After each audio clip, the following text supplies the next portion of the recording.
আল্লাহ তাআলা সর্বশক্তিমান ও পরম দয়ালু। তিনি বান্দার দোয়া কবুল করতে পছন্দ করেন।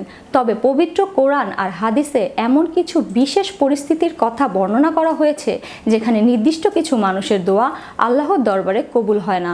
দোয়া কবুল না হওয়ার পেছনের মূল কারণ নিয়ে আরও বিস্তারিত দেখুন ডেস্ক রিপোর্টে।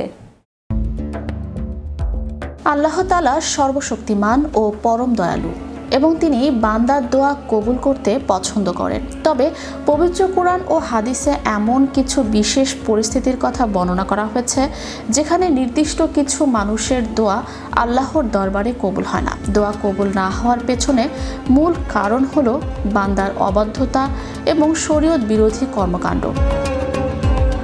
তা হলো হারাম উপার্জনকারী ও ভক্ষণকারী। দোয়া কবুলের প্রধান শর্ত হলো হালাল রিজিক।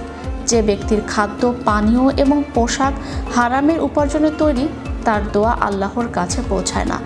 রাসূলুল্লাহ সাল্লাল্লাহু আলাইহি সাল্লাম এক ব্যক্তির কথা উল্লেখ করেছেন যে দীর্ঘ সফর করে ক্লান্ত, যার চুল এলোমেলো এবং ধুলি মলিন, সে আকাশের দিকে হাত তুলে ইয়া রব বলে ডাকছে, অথচ তার খাবার হারাম, পানীয় হারাম এবং তার শরীর গঠিত হয়েছে হারাম দিয়ে। নবীজি সাল্লাল্লাহু আলাইহি সাল্লাম বলেন, এমন ব্যক্তির দোয়া কিভাবে কবুল হতে পারে? দ্বিতীয়ত হলো আত্মীয়তার সম্পর্ক ছিন্নকারী। ইসলামে আত্মীয়তার সম্পর্কের গুরুত্ব অপরিসীম। যারা তুচ্ছ কারণে বা অহংকারের বশবর্তী হয়ে নিজের রক্ত সম্পর্কের আত্মীয়দের সাথে যোগাযোগ বন্ধ করে দেয়, তাদের আমল ও দোয়া ঝুলে থাকে। হাদিসে এসেছে, যতক্ষণ পর্যন্ত কোনো মানুষ গুনাহ অথবা আত্মীয়তার সম্পর্ক ছিন্ন করার দোয়া না করে ততক্ষণ তার দোয়া কবুল করা হয়। অর্থাৎ যে ব্যক্তি নিজেই সম্পর্ক ছিন্ন করে রেখেছে তার স্বাভাবিক দোয়াও বাধার সম্মুখীন হয়। তৃতীয়ত, সৎ কাজের আদেশ ও অসৎ কাজে বাধা প্রদান বর্জনকারী।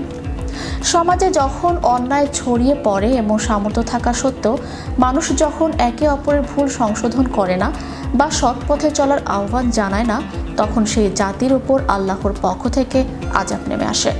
রাসূলুল্লাহ সাল্লাল্লাহু আলাইহি সাল্লাম বলেছেন, তোমরা অবশ্যই সৎ কাজের আদেশ দেবে এবং অসৎ কাজ থেকে বিরত রাখবে, অন্যথায় আল্লাহ তোমাদের উপর আযাব পাঠাবেন, তখন তোমরা দোয়া করলেও তিনি তা কবুল করবেন না।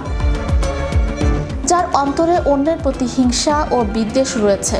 হিংসা মানুষের নেক আমলকে সেভাবে খেয়ে ফেলে যেভাবে আগুন শুকনো কাঠকে পুড়িয়ে ছাই করে দেয়। বিশেষ করে শাবান মাসের মধ্য রজনীতে আল্লাহ সবাইকে ক্ষমা করলেও মুশরিক এবং হিংসুক ব্যক্তিকে ক্ষমা করেন না। অন্তরে ঘৃণা ও শত্রুতা পোষণকারী ব্যক্তির দোয়া আল্লাহর দরবারে গৃহীত হয় না যতক্ষণ না সে অন্তর পরিষ্কার করে। Magic Bangla TV news desk.